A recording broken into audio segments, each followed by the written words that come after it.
Assalamualaikum warahmatullahi wabarakatuh. Halo teman-teman sekalian, perkenalkan nama saya Nurul Anuraini Asidik. Saya merupakan salah satu seorang mahasiswa dari program studi pendidikan geografi Universitas Negeri Gorontalo. Baiklah, di sini saya akan mempresentasikan materi mengenai diskusi kelompok. Rian diskusi kelompok.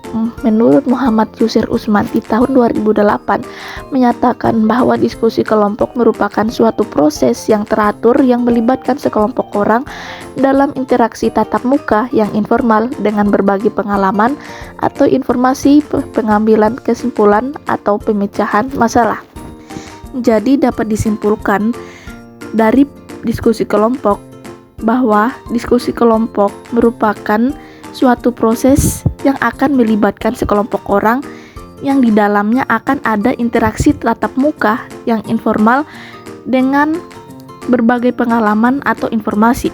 Selain itu, dengan diskusi kelompok kita dapat mengambil suatu kesimpulan dan pemecahan masalah. Selanjutnya, ada jenis-jenis diskusi. Yang pertama adalah diskusi resmi. Diskusi resmi adalah jenis komunikasi secara verbal di mana individu atau sekelompok orang melakukan pertukaran informasi sesuai jalur atau cara yang telah ditentukan. Contoh dari diskusi resmi ialah ada seminar, simposium, diskusi panel, konferensi, dan diskusi pleno. Kedua adalah diskusi tidak resmi.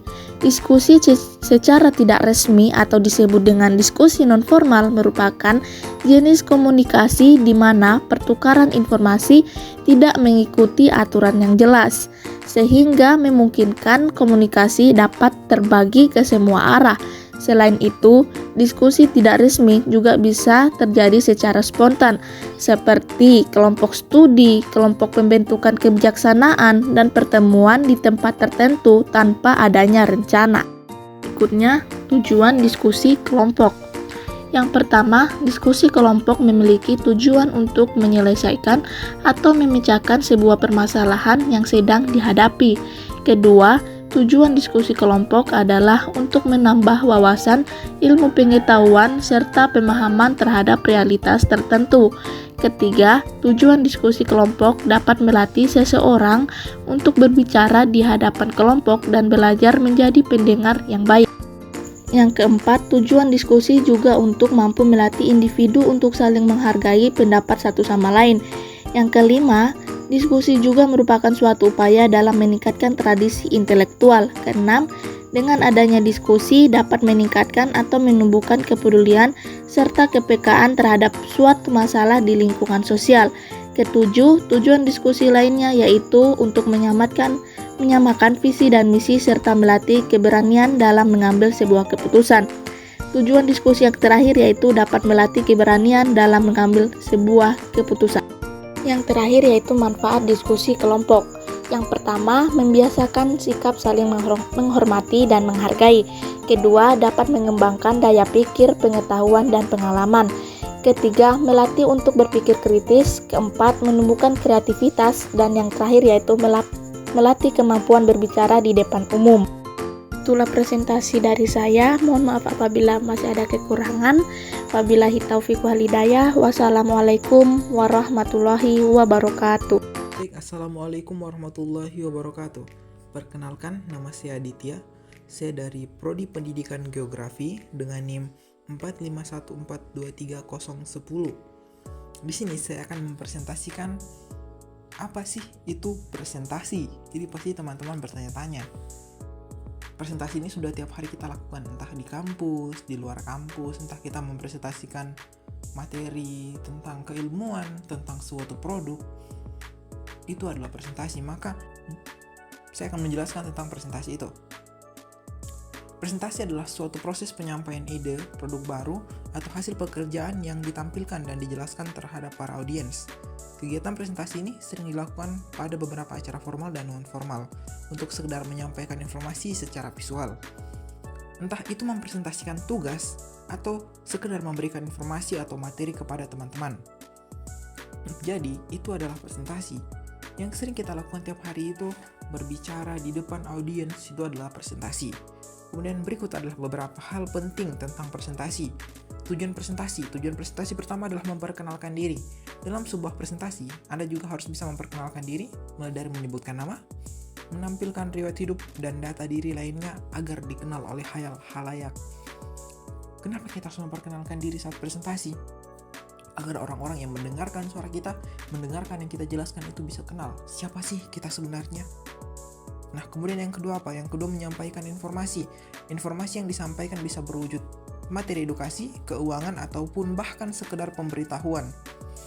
Pesan yang disampaikan bisa bersifat biasa, penting, ataupun rahasia. Itu adalah kenapa kita harus menyampaikan informasi. Kemudian yang kedua apa? Mempromosikan produk atau jasa. Presentasi bisa dikerjakan untuk tujuan promosi sebuah produk atau jasa terhadap calon pembeli. Presenter akan dibekali dengan pengetahuan terkait produk yang membantu dengan alat bantu peraga guna mempermudah menyampaikan pesan. Jadi teman-teman sekalian, ketika kita berada di depan audiens, kemudian kita menjelaskan produk kita, entah contohnya kita buat suatu produk gelas tersebut bisa menahan dingin selama 1 jam. Nah, kita harus kuasai dulu produk itu spesifikasinya seperti apa begitu. Nah, yang selanjutnya apa? Yaitu meyakinkan pendengar. Untuk meyakinkan para pendengar, presentasi harus memiliki isi berupa informasi, data, dan bukti yang tersusun secara logis. Yang selanjutnya, memotivasi pendengar. Seorang pemimpin akan melakukan presentasi guna mengarahkan dan membimbing para karyawan agar bekerja dengan maksimal. Itu contoh presentasi untuk memotivasi pendengar.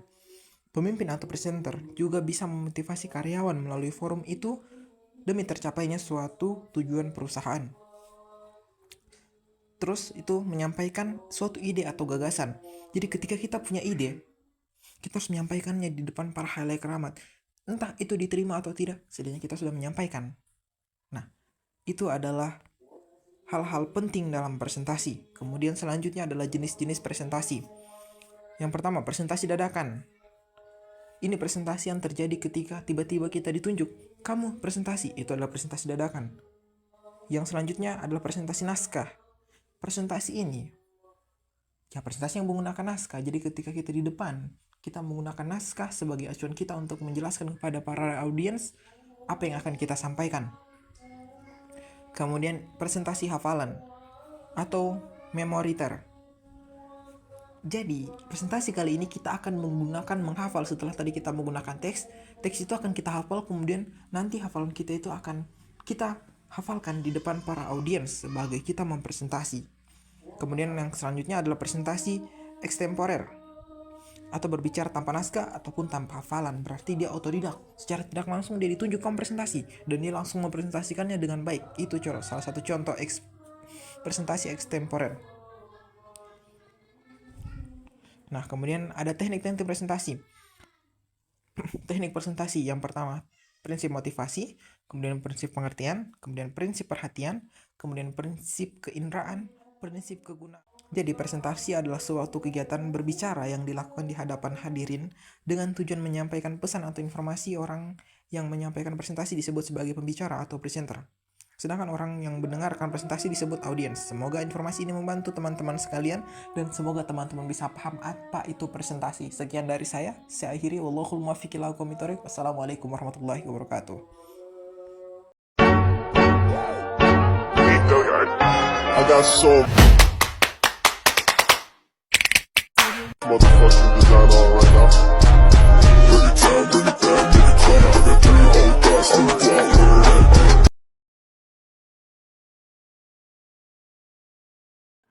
Assalamualaikum warahmatullahi wabarakatuh. Di sini saya akan membahas tentang pendidikan lingkungan. Agendanya ada tujuan pendidikan lingkungan, manfaat pendidikan lingkungan, metode pendidikan lingkungan, target pendidikan lingkungan, tantangan pendidikan lingkungan, solusi untuk mengatasi tantangan pendidikan lingkungan. Pendidikan lingkungan membangun kesadaran dan kepedulian terhadap alam. Pendidikan lingkungan adalah proses yang bertujuan untuk membangun kesadaran dan kepedulian terhadap lingkungan hidup, serta mendorong partisipasi aktif dalam upaya pelestarian. Tujuan pendidikan lingkungan: meningkatkan pengetahuan dan pemahaman tentang lingkungan hidup, menumbuhkan sikap dalam perilaku ramah lingkungan, mengembangkan keterampilan untuk menyelesaikan masalah lingkungan, mendorong partisipasi aktif dalam upaya pelestarian lingkungan. Manfaat pendidikan lingkungan: menciptakan lingkungan hidup yang lebih sehat dan berkelanjutan, meningkatkan kualitas hidup manusia, melestarikan sumber daya alam untuk generasi mendatang, membangun masyarakat yang lebih bertanggung jawab terhadap lingkungan. Metode pendidikan lingkungan formal diintegrasikan dalam kurikulum pendidikan di sekolah dalam perguruan tinggi. Informal dilakukan di luar sekolah melalui kegiatan seperti seminar, pelatihan, dan penyuluhan. Non-formal dilakukan melalui kegiatan seperti taman kanak-kanak, panti asuhan, dan komunitas. Target pendidikan lingkungan: anak-anak dan remaja memberikan pengetahuan dasar tentang lingkungan hidup dan menumbuhkan sikap peduli lingkungan. Masyarakat umum untuk meningkatkan kesadaran dan kepedulian terhadap lingkungan hidup serta mendorong partisipasi aktif dalam upaya pelestarian. Pembuatan kebijakan: mendorong kebijakan yang mendukung pelestarian lingkungan hidup. Tantangan pendidikan lingkungan: kurangnya kesadaran dalam kepedulian terhadap lingkungan hidup, keterbatasan sumber daya dan dana, kurangnya koordinasi antara berbagai pihak. Solusi untuk mengatasi tantangan pendidikan lingkungan: meningkatkan kesadaran dan kepedulian terhadap lingkungan hidup melalui berbagai media, mendorong partisipasi aktif masyarakat dalam upaya pelestarian lingkungan, memperkuat koordinasi antara berbagai pihak. Pendidikan lingkungan adalah tanggung jawab bersama. Mari kita bersama-sama membangun kesadaran dan kepedulian terhadap lingkungan hidup untuk menciptakan masa depan yang lebih baik. Sekian dari saya, terima kasih. Mohon maaf jika punya salah kata. Saya mohon maaf. Wabillahi taufiq wal hidayah. Wassalamualaikum warahmatullahi wabarakatuh.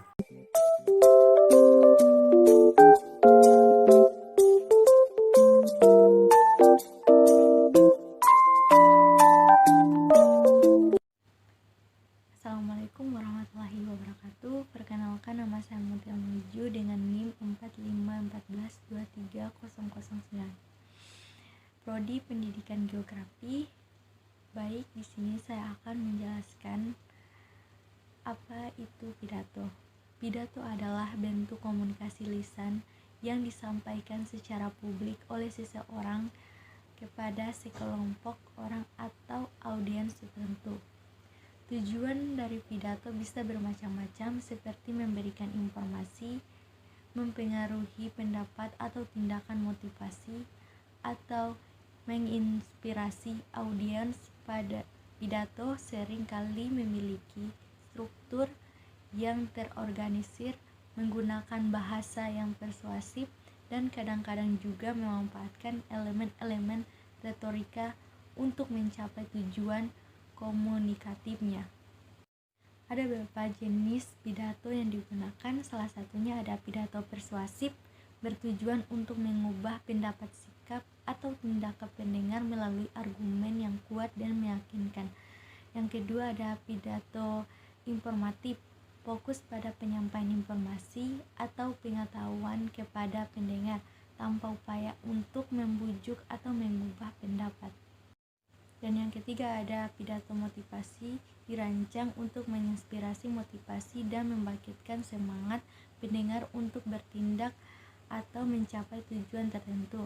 Pidato yang keempat ada pidato ceramah, menyampaikan ajaran nilai atau prinsip tertentu kepada audiens dengan tujuan mendidik atau memberi pemahaman yang lebih baik. Yang kelima ada pidato peringatan atau memorial, dipresentasikan dalam acara-acara yang bertujuan untuk mengenang atau memperingati peristiwa, orang, atau momen penting dalam sejarah atau kehidupan seseorang. Yang keenam ada pidato inspiratif, mengandung elemen motivasi dan emosional yang kuat, seringkali dengan menggunakan kisah-kisah atau kutipan-kutipan yang menginspirasi.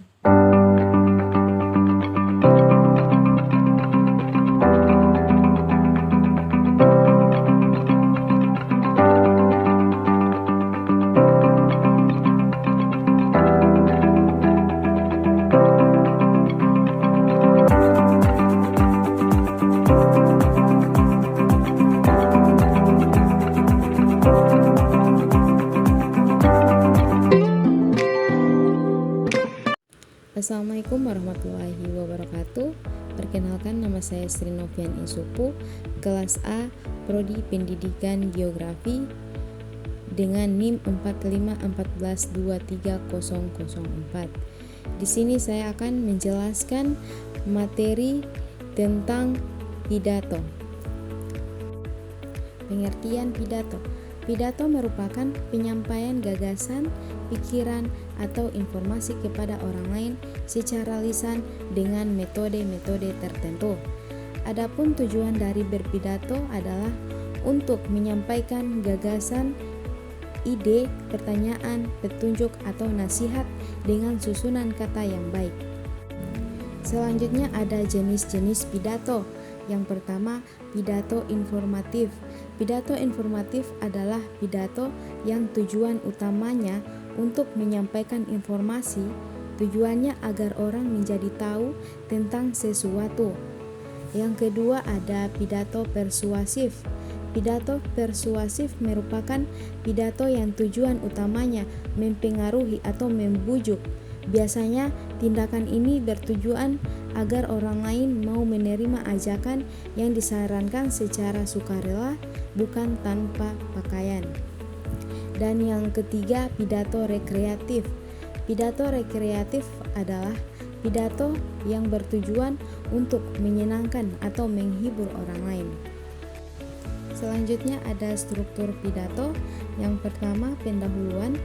Nah, pendahuluan bertujuan untuk menarik perhatian audiens, menyampaikan tujuan pidato, dan memberikan gambar singkat mengenai topik yang akan dibahas. Struktur yang kedua yaitu isi. Isi pidato merupakan inti dari pembahasan di mana pembicara menyampaikan informasi, argumen, atau gagasan utama yang ingin disampaikan kepada audiens. Dan yang struktur ketiga yaitu kesimpulan. Kesimpulan digunakan untuk merangkum kembali pokok-pokok yang telah disampaikan, memberikan pesan terakhir, dan meninggalkan kesan yang kuat kepada audiens. Selanjutnya ada persiapan sebelum berpidato. Yang pertama, riset materi, mendalami topik dan menemukan fakta yang kuat. Yang kedua, latihan berekspresi, mempraktikkan ekspresi tubuh dan ekspresi wajah. Dan yang ketiga, memahami pendengar, mengidentifikasi audiens dan kebutuhan mereka. Itulah penjelasan materi dari saya. Mohon maaf bila masih ada kekurangan. Wabillahi taufiq wal hidayah. Wassalamualaikum warahmatullahi wabarakatuh.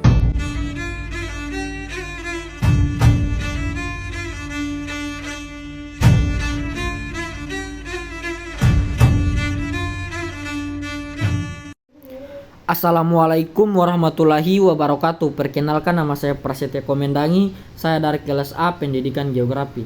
Baiklah, di sini saya akan menjelaskan terkait masalah fasilitas dan infrastruktur pendidikan di Indonesia. Baiklah, di sini ada 3 masalah fasilitas dan infrastruktur pendidikan di Indonesia. Yang pertama itu kurangnya ruang kelas, yaitu banyak sekolah memiliki kekurangan ruang kelas yang memadai, menyebabkan pengajaran yang tidak efektif. Yang kedua, keterbatasan ruang perpustakaan, yaitu sekolah-sekolah biasanya kekurangan ruang perpustakaan yang memadai, membatasi akses siswa terhadap bacaan. Dan yang terakhir itu kelemahan laboratorium komputer. Banyak sekolah tidak memiliki laboratorium komputer yang memadai, menghambat pengembangan kemampuan teknologi siswa. Selanjutnya ada faktor-faktor yang mempengaruhi kualitas fasilitas pendidikan. Di sini terdapat 3 faktor. Yang pertama itu ada anggaran terbatas. Budget pendidikan yang rendah menyebabkan keterbatasan dalam membangun dan memperbaiki fasilitas. Yang kedua, kurangnya kesadaran. Masih banyak masyarakat yang belum memahami pentingnya fasilitas dan infrastruktur pendidikan yang berkualitas. Dan yang terakhir itu, kerusakan akibat bencana. Bencana alam dapat merusak atau menghancurkan fasilitas pendidikan, mempersulit proses pembelajaran. Selanjutnya, dampak dari kurangnya fasilitas dan infrastruktur pendidikan. Di sini terdapat 3 dampak. Yang pertama itu kualitas pembelajaran rendah, yaitu anak-anak terbatas dalam mendapatkan pembelajaran yang berkualitas akibat fasilitas yang tidak memadai. Dan yang kedua itu dekatnya jarak antara siswa. Ruang kelas yang sempit mengakibatkan siswa harus berdesakan, mengganggu kenyamanan dan konsentrasi. Dan yang terakhir, keterbatasan sumber belajar. Buku-buku di perpustakaan sering rusak atau usang, menyulitkan siswa mendapatkan sumber belajar yang mutakhir. Selanjutnya ada upaya pemerintah untuk meningkatkan fasilitas pendidikan. Di sini ada 3 upaya. Yang pertama itu program renovasi, yaitu pemerintah meluncurkan program renovasi sekolah yang bertujuan untuk memperbaiki fasilitas pendidikan yang rusak. Dan yang kedua, penambahan ruang kelas, yaitu pemerintah berupaya menambah jumlah ruang kelas untuk mengatasi masalah kekurangan ruang. Dan yang terakhir itu pembangunan sekolah baru, yaitu pemerintah mengalokasikan anggaran untuk pembangunan sekolah baru guna menyediakan fasilitas pendidikan yang memadai. Dan selanjutnya solusi untuk meningkatkan fasilitas dan infrastruktur pendidikan di Indonesia. Di sini ada 3 solusi. Yang pertama itu penambahan anggaran, yaitu perlu peningkatan anggaran pendidikan untuk memastikan pembangunan dan perbaikan fasilitas pendidikan yang memadai. Dan yang kedua, peningkatan kesadaran, yaitu diperlukan upaya sosialisasi agar masyarakat memahami pentingnya pendidikan berkualitas yang memadai. Dan yang ketiga itu kerjasama dengan swasta, membuka peluang kerjasama dengan sektor swasta untuk mendukung pembangunan dan perbaikan fasilitas pendidikan.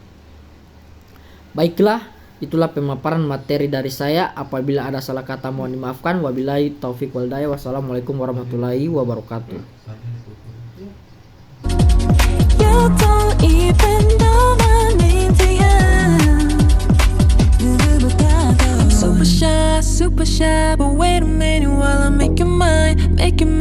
달리는 지금도 you're on my mind all the time. I wanna tell you but I'm super shy. Halo, assalamualaikum warahmatullahi wabarakatuh. Selamat datang ke dalam sesi pembelajaran kita hari ini. Pada pertemuan kali ini kita akan menjelajahi topik yang menarik tentang strategi pemasaran digital dalam bisnis modern. Saya berharap kita semua bisa mendapatkan pemahaman yang lebih dalam tentang konsep-konsep penting dalam mata kuliah ini, yaitu Bahasa Indonesia. Pertama-tama perkenalkan, nama saya Rusinda Estiman, kelas A Pendidikan Geografi semester 2 Fakultas Matematika dan Ilmu Pengetahuan Alam. Baik, langsung saja saya akan memaparkan materi kali ini. Pemasaran digital adalah strategi pemasaran yang menggunakan teknologi digital dan platform online untuk mempromosikan produk atau layanan. Tujuannya adalah untuk mencapai audiens target secara efektif, meningkatkan brand awareness, dan menghasilkan penjualan atau konversi. Dalam bisnis modern, pemasaran digital menjadi sangat penting karena banyaknya pengguna internet dan keberadaan berbagai platform online yang memungkinkan interaksi dan konsumen secara langsung dan lebih personal.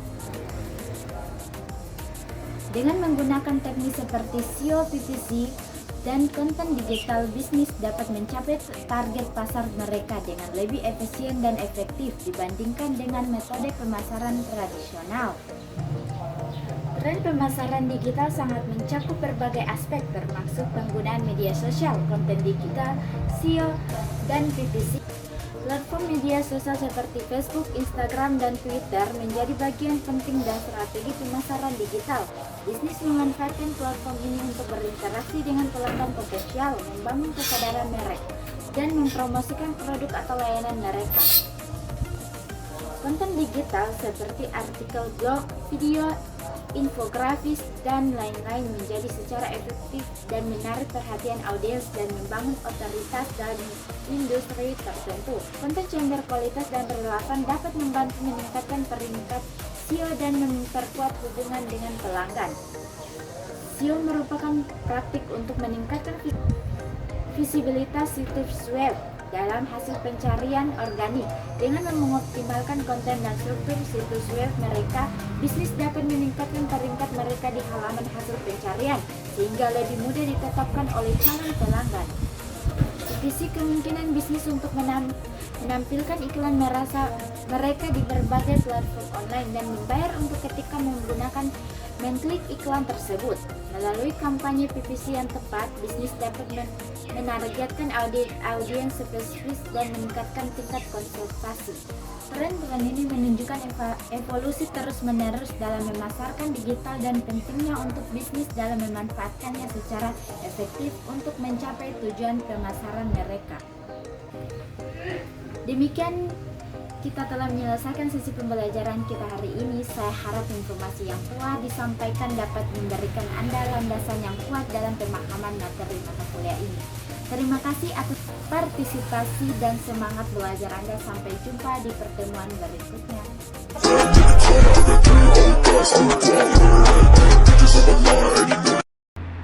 Assalamualaikum warahmatullahi wabarakatuh. Perkenalkan, nama saya Fajrianti Zufiro dari kelas A dengan NIM 4514-23017.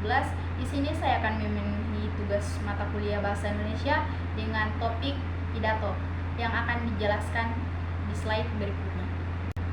Nah, pertama-tama yang harus kita ketahui, apa sih itu pengertian pidato?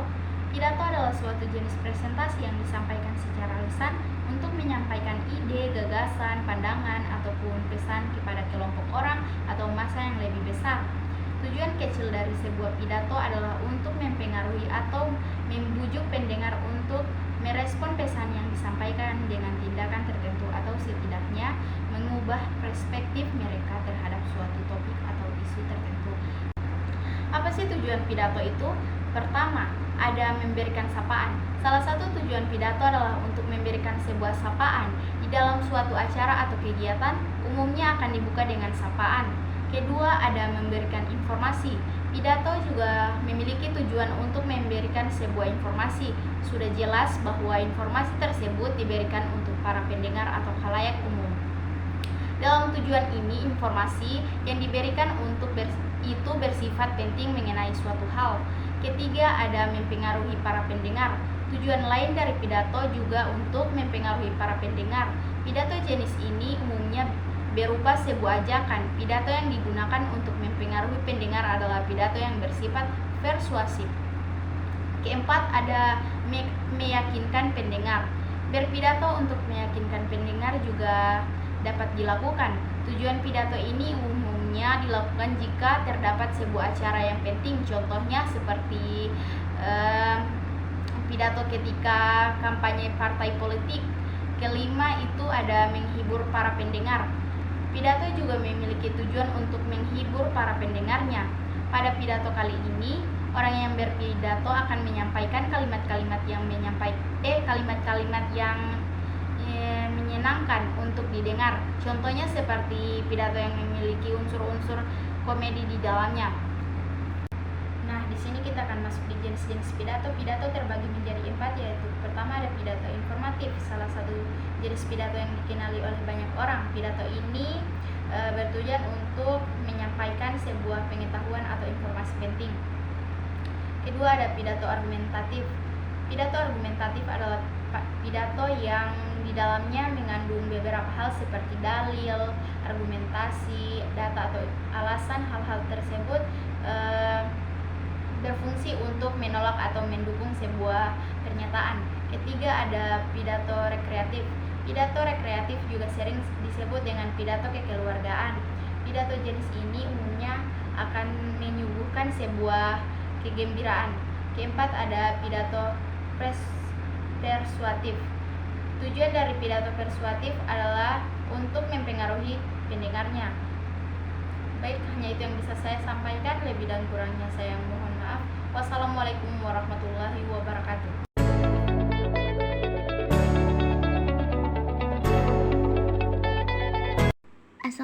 Assalamualaikum warahmatullahi wabarakatuh. Hai semuanya. Perkenalkan, nama saya Syuci Daulansari dari Prodi Pendidikan Geografi. Saya di kelas A dan sekarang sedang menempuh studi di semester 2. Nah, di sini saya akan menjelaskan tentang apa itu presentasi. Di dalam benak teman-teman, apakah teman-teman sempat bertanya, apa sih itu presentasi?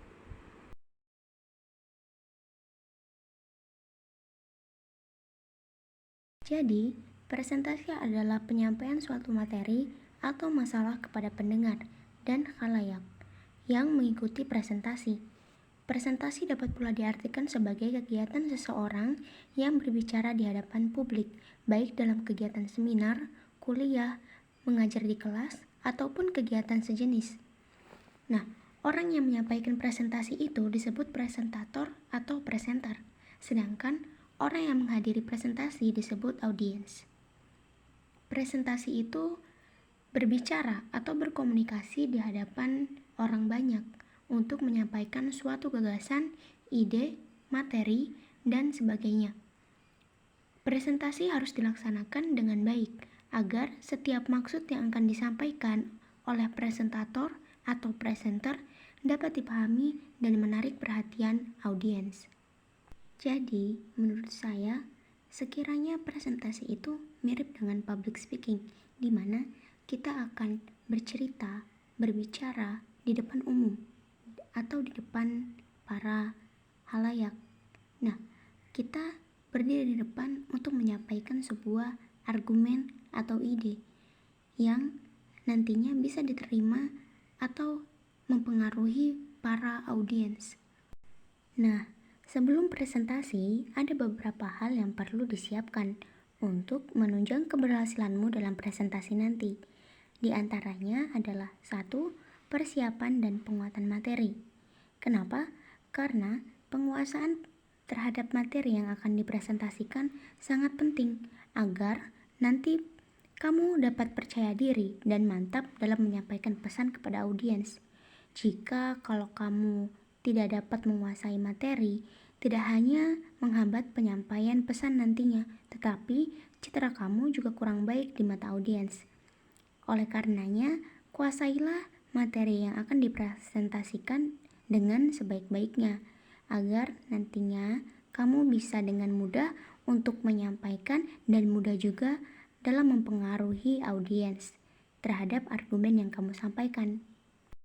Selain hal pertama tadi, ada pula hal lainnya yang perlu kamu perhatikan agar peluang tingkat keberhasilan presentasimu besar. Kamu juga harus menyiapkan yang kedua adalah alat bantu presentasi. Alat bantu presentasi dihadirkan dengan tujuan agar pesan-pesan yang ingin dikomunikasikan kepada audiens atau pembaca lebih jelas. Pemikiran alat bantu presentasi bergantung pada suasana lokasi atau tempat seorang berbicara atau pembicara akan melakukan presentasi. Ketidaktepatan pemilih alat bantu tidak hanya mengganggu jalannya presentasi, tetapi juga akan mempengaruhi penilaian yang kurang baik dari pembicara.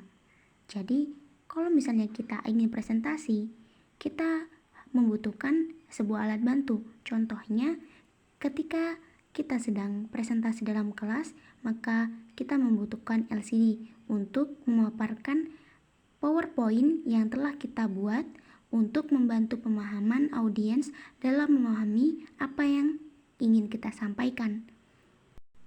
Poin ketiga yang perlu kamu perhatikan ketika kamu ingin presentasi adalah analisis bahasa tubuh.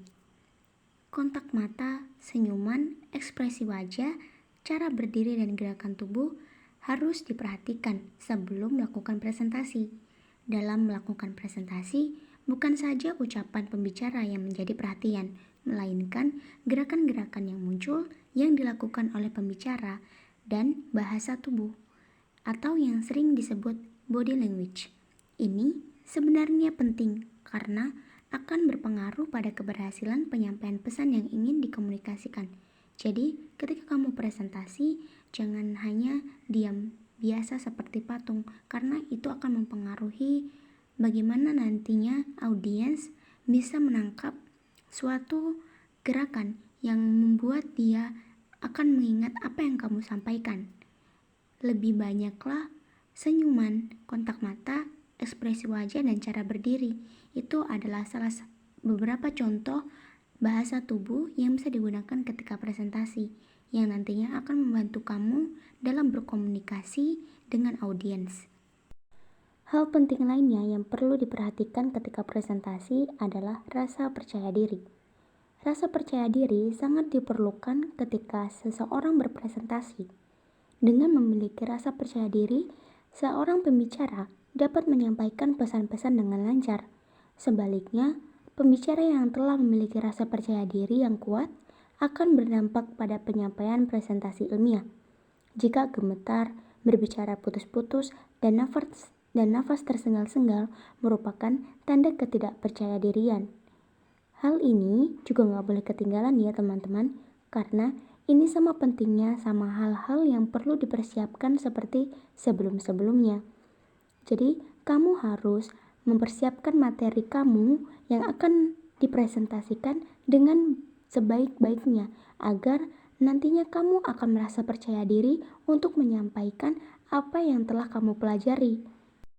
Poin terakhir yang perlu kamu persiapkan nantinya adalah cara menanggapi pertanyaan. Ketika presentasi itu sudah selesai, tibalah pada sesi tanya jawab. Pada sesi ini, kemampuan Anda tentang penguasaan materi akan diuji oleh audiens, termasuk para dosen penguji jika Anda sedang menghadapi ujian sidang skripsi.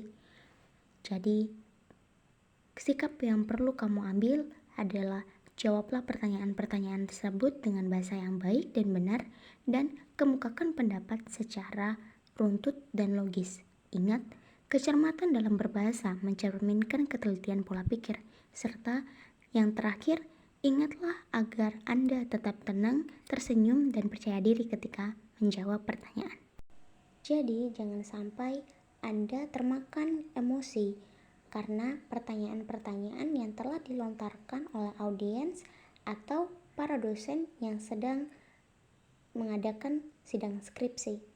Kamu hanya perlu untuk menjawab pertanyaan-pertanyaan tersebut dengan baik dan tetap sopan, dan perhatikan jawaban bahasamu dan nantinya bagaimana kecermatan dalam mencerminkan jawabanmu dengan baik, karena itu nanti masuk dalam nilai plus jika kamu bisa menjawabnya dengan baik dan tetap bersikap sopan, tetap tersenyum, dan tidak menampilkan emosional yang berlebihan.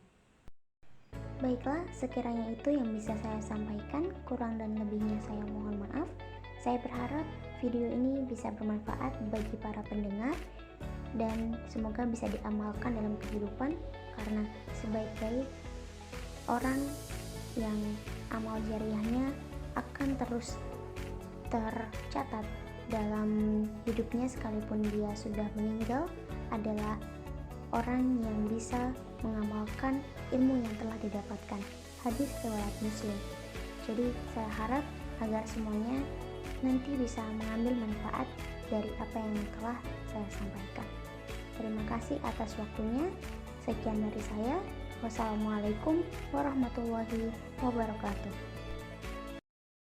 Assalamualaikum warahmatullahi wabarakatuh. Perkenalkan, nama saya Aina Muhammad. Saya dari kelas A. Baik, di sini saya akan menjelaskan tentang pidato. Pengertian pidato. Pidato adalah bentuk komunikasi lisan yang disampaikan secara formal kepada khalayak umum atau audiens tertentu.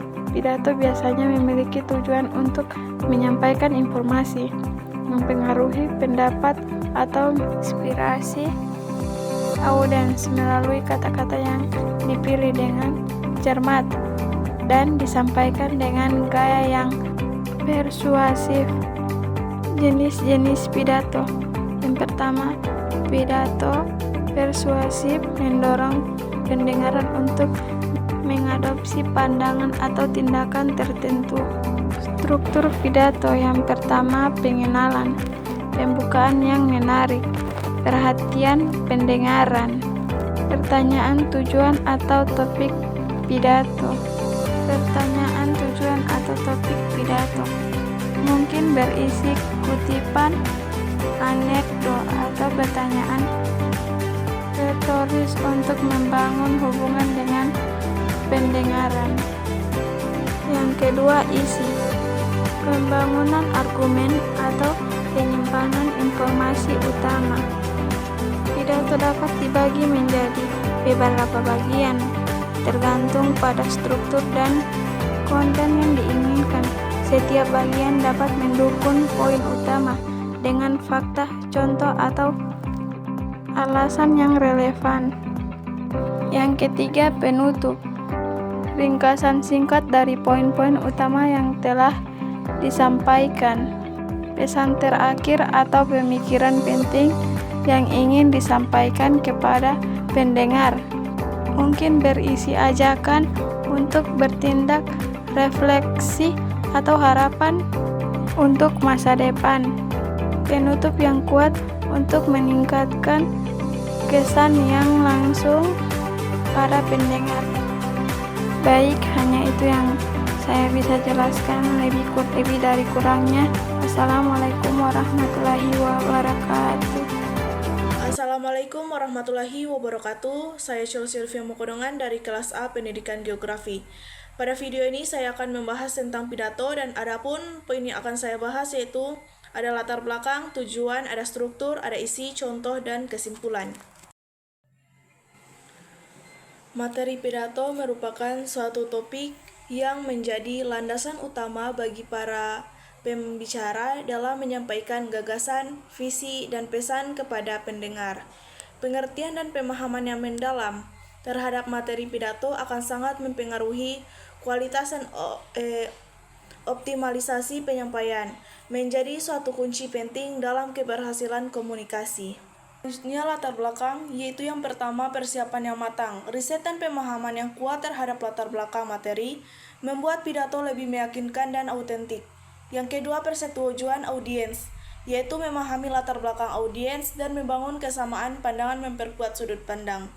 Yang ketiga yaitu penekanan nilai penting, yaitu pemaparan latar belakang yang fokus pada inti dan urgensi materi yang menyentuh hati para pendengar. Tujuan yaitu yang pertama inspirasi, yaitu menyemangati para pendengar dengan menginspirasi mereka dalam setiap kata yang kita sampaikan. Yang kedua yaitu pengetahuan. Kita bisa memberikan wawasan dan informasi yang berharga serta mencerahkan para pendengar. Yang ketiga yaitu persuasi. Kita mampu meyakinkan dan membuat para pendengar tergerak untuk bertindak sesuai dengan pesan yang kita sampaikan. Struktur. Yang pertama ada pendahuluan. Kita bisa memulai dengan suatu humor atau kutipan. Yang kedua ada isi. Pemaparan yang jelas. Kita menyajikan gagasan secara terstruktur dan berguna bagi para pendengar. Yang ketiga yaitu penutup yang mengesankan, yaitu mengakhiri dengan pesan atau kutipan juga yang bisa mendorong pengambilan langkah selanjutnya bagi para pendengar. Yang pertama ada inti pemaparan yang menarik. Kita bisa menciptakan pengalaman yang mengunggah rasa ingin tahu para pendengar. Yang kedua kita bisa menceritakan hal yang berkesan, yaitu menceritakan fakta atau kisah yang berkaitan dengan materi pidato yang kita bawakan. Yang ketiga yaitu perbandingan dan konteks, bisa mengaitkan suatu informasi dan situasi yang aktual. Yang pertama, pidato yang menginspirasi. Yang kedua, pesona yang menarik. Dan yang ketiga, penyampaian yang meyakinkan. Yang pertama, refleks tindak lanjut. Yang kedua, evaluasi dan pembelajaran. Yang ketiga yaitu apresiasi dan penghargaan. Hanya itu yang bisa saya sampaikan. Kurang dan lebihnya saya mohon maaf. Wallahu muwaffiq ila aqwamit thoriq. Wassalamualaikum warahmatullahi wabarakatuh.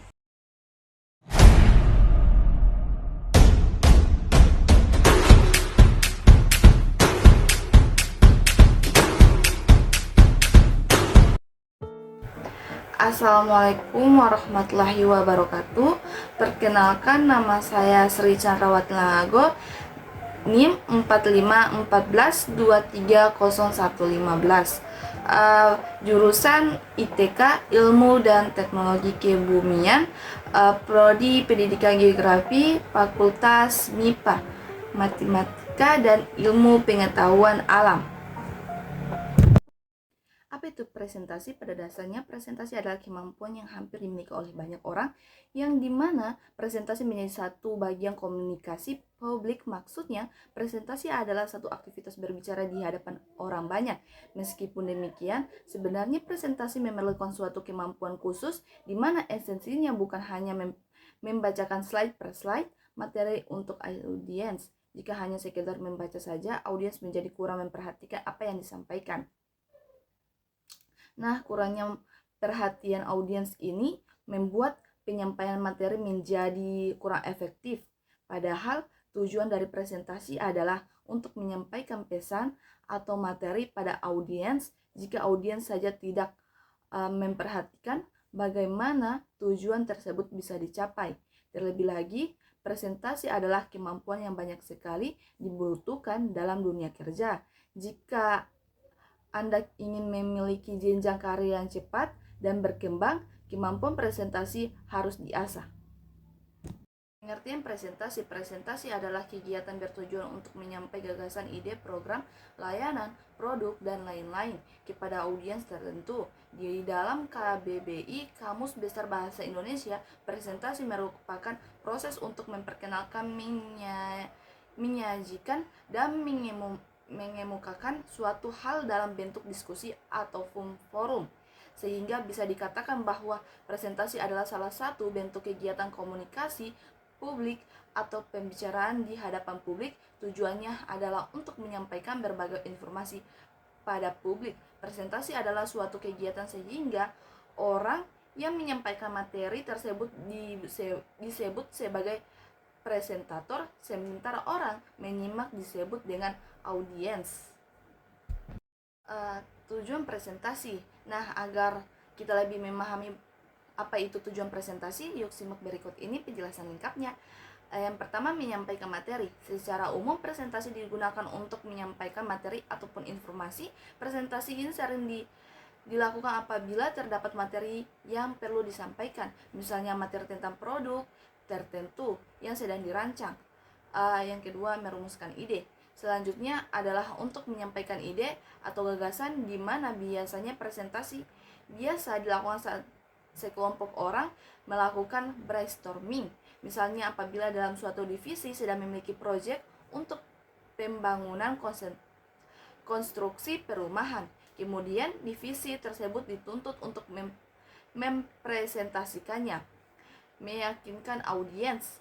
Meskipun tidak semua, tetapi ada presentasi yang tujuannya untuk mempersuasi atau meyakinkan agar audiens bersedia melakukan apa yang presentator katakan. Misalnya ketika presentator meyakinkan audiens untuk menerima ide, menyetujui proposal, dan lain-lain. Menghibur. Sebenarnya presentasi sendiri tidak selalu dikatakan dengan hal-hal yang sifatnya formal, tetapi terdapat pula presentasi bertujuan untuk menghibur audiens. Presentasi semacam ini biasa dijumpai dalam acara komedi, di mana presentasi menyampaikan cerita tertentu yang dibuat komedi agar audiens tertawa. Menginspirasi dan memotivasi. Berikut tujuan presentasi juga menginspirasi dan memotivasi audiens dalam mempresentasikan semacam ini. Biasanya dengan semangat, tujuan adalah agar audiens bisa terinspirasi untuk melakukan sesuatu yang sudah disampaikan. Kemudian yang terakhir, selanjutnya presentasi juga bisa dituju untuk melakukan promosi, biasanya di marketing yang akan mempromosikan produk atau layanan pada audiens pasar. Misalnya demo memasak di acara arisan untuk melakukan promosi alat-alat untuk dimasak.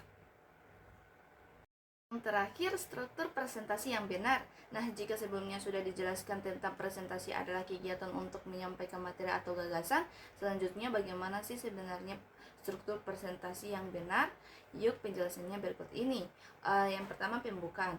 Pembukaan presentasi adalah bagian terpenting yang jangan sampai Anda abaikan. Di dalam bagian ini, Anda diharuskan bisa mencuri perhatian dari audiens agar tertarik mendengarkan materi sampai selesai.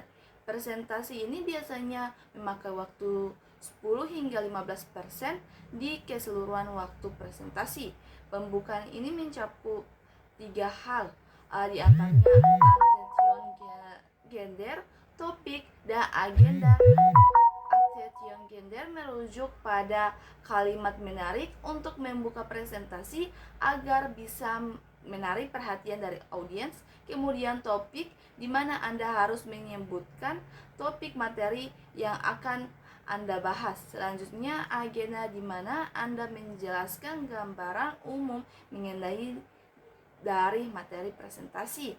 Yang kedua itu isi presentasi adalah poin penting yang harus Anda sampaikan, di mana di bagian ini dijelaskan pokok materi yang Anda bawakan. Selain itu, ada pula poin penting yang harus dipaparkan agar para audiens dapat memahami soal poin utama yang tersampaikan. Yang terakhir itu kesimpulan. Sama dengan bagian pembukaan, bagi kesimpulan ini membutuhkan waktu ide sekitar 10-15% keseluruhan waktu presentasi. Kesimpulan terdiri atas 2 bagian, yaitu rangkuman poin yang sudah tersampaikan, kemudian penutup. Pastikan Anda membuat kalimat-kalimat penutup yang memberikan kesan untuk audiens. Sekian dan terima kasih. Audio Jungle.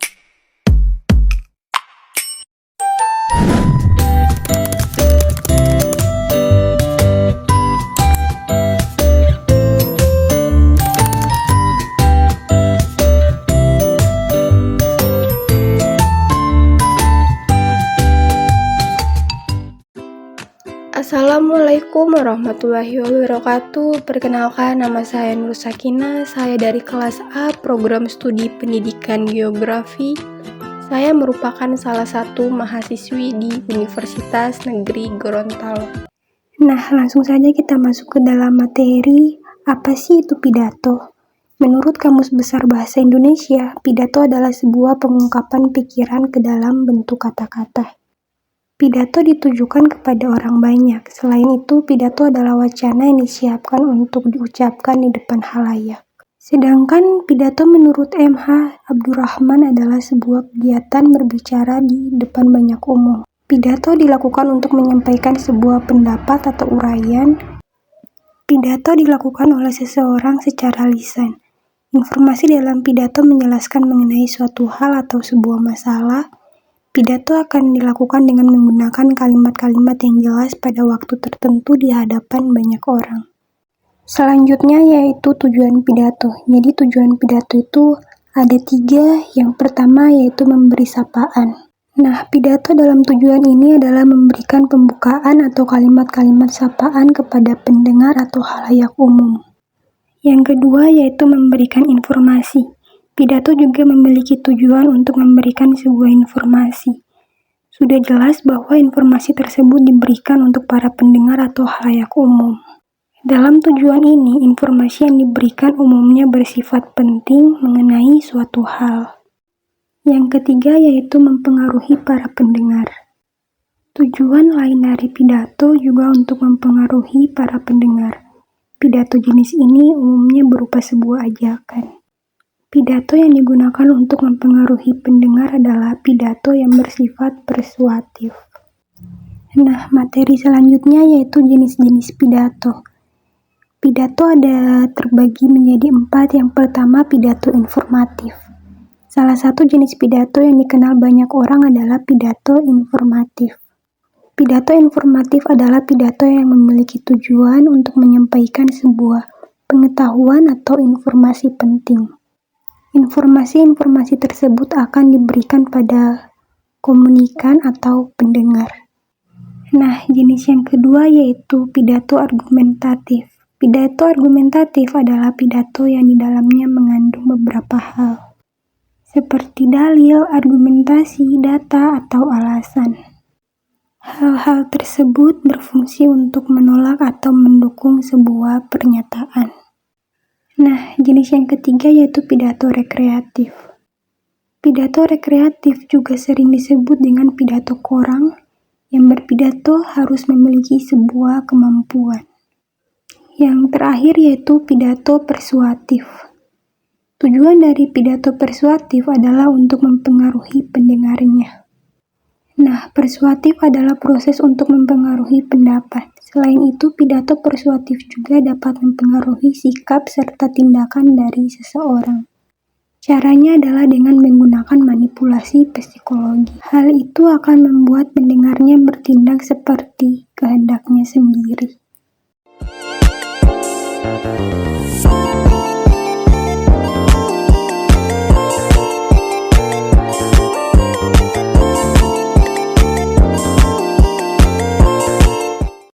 Assalamualaikum warahmatullahi wabarakatuh. Perkenalkan, nama saya Nur Fakaya Purbawa. Saya dari kelas A dengan NIM 4514241. Baik, di sini saya akan menjelaskan tentang materi presentasi.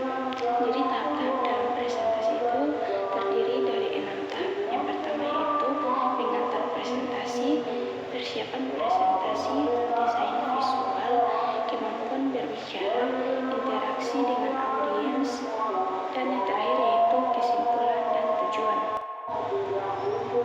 Jadi definisi dari presentasi ialah presentasi adalah proses menyampaikan informasi, gagasan atau konsep kepada sekelompok orang dengan menggunakan alat dan visual seperti slide, grafik, atau gambar. Biasanya dilakukan secara lisan di depan audiens. Tujuan dari presentasi adalah untuk mengkomunikasikan pesan dengan jelas, meyakinkan, dan mempengaruhi pendapat atau tindakan audiens. Pentingnya presentasi dalam konteks akademik dan profesional adalah yang pertama yaitu dalam komunikasi efektif. Nah, presentasi memungkinkan penyampaian informasi secara langsung dan efektif kepada audiens, baik itu sesama rekan kerja, atasan, klien, atau sesama mahasiswa dan dosen. Ini membantu dalam berbagai pengetahuan, ide, temuan penelitian, atau proyek yang sedang dikerjakan. Nah, yang kedua yaitu memperkuat pemahaman. Dalam konteks akademik, presentasi membantu mahasiswa untuk memperkuat pemahaman mereka terhadap materi pembelajaran dengan cara menjelaskan secara lisan kepada teman sekelas dan dosen.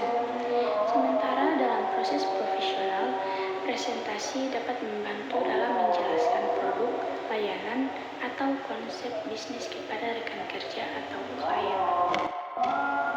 Nah, yang ketiga ini mengasah keterampilan berbicara.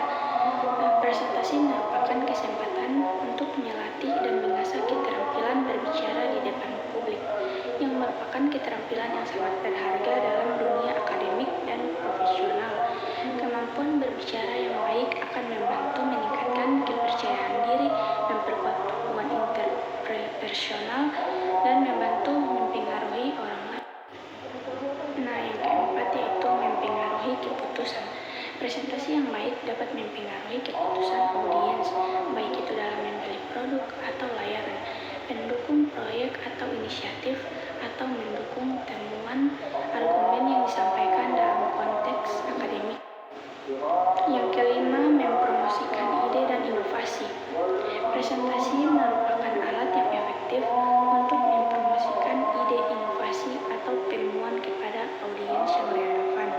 Dalam dunia akademik, presentasi dapat membantu dalam memperkenalkan penelitian baru, sementara konteks profesional, presentasi dapat digunakan untuk mempromosikan produk baru atau strategi bisnis secara keseluruhan.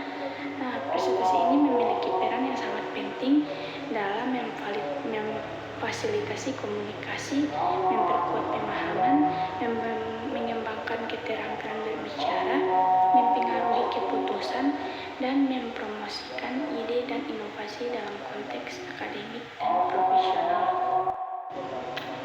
Nah, adapun tujuan dari menyampaikan presentasi adalah yang pertama yaitu mengkomunikasikan informasi.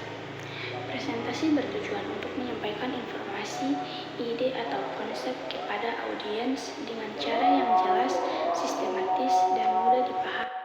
Yang kedua yaitu mengedukasi audiens. Presentasi dapat digunakan untuk mengedukasi audiens tentang topik tertentu, baik itu dalam konteks akademik, profesional, ataupun sosial. Yang ketiga, presentasi memotivasi atau mempengaruhi. Tujuan dari presentasi ini bisa juga untuk memotivasi atau mempengaruhi audiens agar mengadopsi gagasan, mengubah perilaku, atau mendukung suatu konsep atau inisiatif. Berikutnya, berbagi pengetahuan atau temuan. Nah, presentasi ini sering digunakan untuk berbagi pengetahuan atau hasil temuan baik dalam bentuk penelitian, proyek, ataupun pengalaman. Dan yang terakhir, membuat kesepakatan atau persetujuan. Nah, presentasi ini kadang-kadang bertujuan untuk memperoleh persetujuan, dukungan, atau kesepakatan dari audiens terkait dengan ide proyek ataupun proposal yang disampaikan. Dengan memahami tujuan-tujuan tersebut, seseorang pembicara dapat merencanakan dan menyampaikan presentasi dengan lebih efektif sesuai dengan kebutuhan dan tujuan tertentu. Dengan memahami dan menguasai setiap aspek materi presentasi ini, Anda dapat menyampaikan presentasi yang informatif, persuasif, dan mengesankan dalam berbagai konteks akademik dan profesional.